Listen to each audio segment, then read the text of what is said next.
So, what is referred to as the third eye is, we always said Shiva will open his third eye and he can burn up the whole existence if he wants.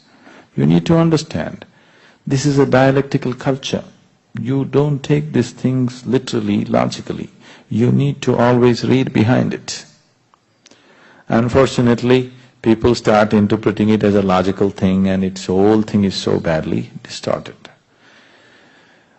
Dimensions which cannot be expressed logically are always packed up in these kinds of stories so that they are preserved without distortion. So Shiva opens his third eye and either everything burns up or he sees everything clearly. So third eye is not a physical thing. It is just that if your energies reach a certain peak within you, you have a new clarity of vision of life. You see everything from a completely different dimension. So you start seeing things, it's an inner eye we say. We can say you can turn it inward or outward, whichever way you turn it. So these eyes are only outward. You can't roll your eyeballs inward and see what's within you, isn't it? So third eye is both ways. If you want, you can turn it inward or you can turn it outward. Whichever way, you are seeing life beyond the normal limitations of your perception. Your perception has risen beyond the physical. That is the third eye. Why is it connected to a particular spot in your body? Among the 7 chakras, the 6th dimension is called as Agna. Agna is located slightly above where the eyebrows meet. There are 3 dimensions attached to it. These 3 dimensions are traditionally named after Shiva, 3 different forms of Shiva. But these 3 are actual experiential points in the body, where if your energy moves to that point, your experience of life alters itself. The whole process of whatever spiritual process you're doing, consciously or unconsciously, is fundamentally to move to a higher plane of perception, isn't it? Yes? You call it God, you call it Kundalini, you call it yoga, you call it what you want. But fundamentally, the whole thing is to raise your perception from a limited physical perception to a higher possibility.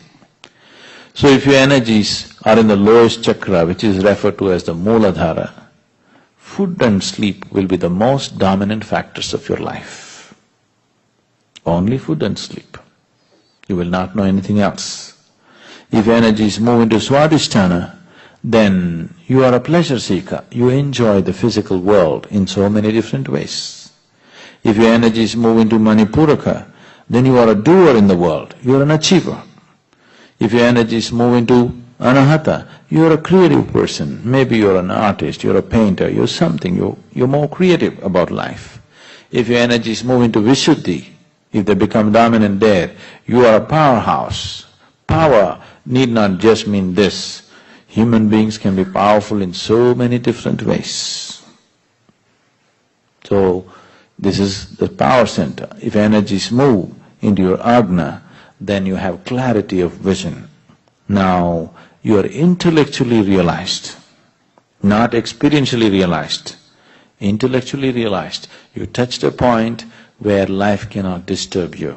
Life cannot take a toll on you because intellectually you're realized, but still you're not ecstatic in any way.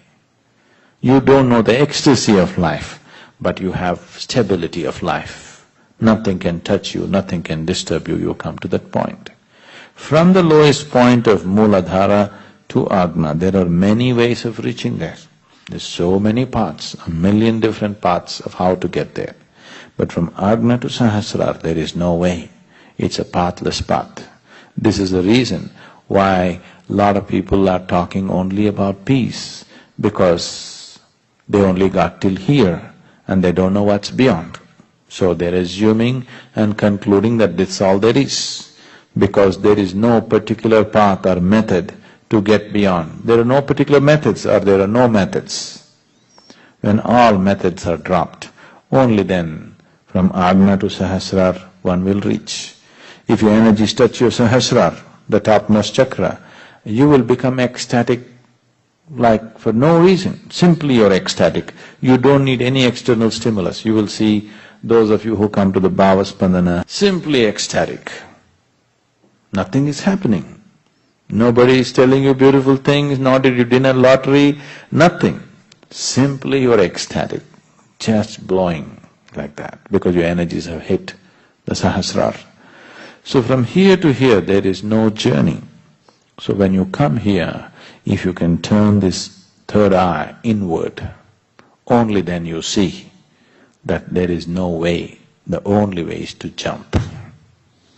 To jump into total emptiness, either you must be crazy or you must have absolute trust in somebody else's word.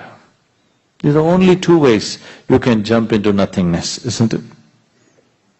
Either you must be crazy, that you don't care what happens to you, or you have so much trust in somebody, if he says jump, you'll anyway jump. These are only two ways. So, the third eye is something that gives you a total clarity of how things are, how life processes. When I say life, don't think of life in terms of waking up in the morning, eating, going to the party, not that life. Fundamental life, life as you, life as an entity, life as a basis of existence right now. Once you have a clear vision of this, then the way you function and the way you conduct your life is very, very different. So once your third eye opens, it is not that this is going to split and open up, your perception has risen beyond the physical. You have started seeing that which is beyond the physical. You know, have you heard about those schools and they have them blind so that they develop this ability to do remote viewing and… No, those schools are fundamentally trying to develop the intuitive nature of the mind. But I am not talking about the mind when I say the third eye. See, mind is capable of fantastic things by itself. You have not explored even a small percentage of the mind's capabilities. Human beings have not explored even a very small capabilities of the mind. What they're trying to do by closing off the eyes for a certain period is to develop an intuitive mind. See, for example, a person who is visually handicapped, his sense of the other four senses are very high, isn't it? Have you noticed this? Their capability is so uncanny about how they hear things, how they know things just by the direction of the sound is so uncanny. So that is about heightening a certain aspect of the mind so that they become intuitive. That's a different dimension. If even in India, people who want to train in astrology, people who want to train in predicting other people's lives and things, they shut their eyes off for long periods so that they learn to use their mind in a particular way. When I say third eye, we are not talking about the mind at all. It doesn't involve the normal process of the mind. It's a different dimension by itself.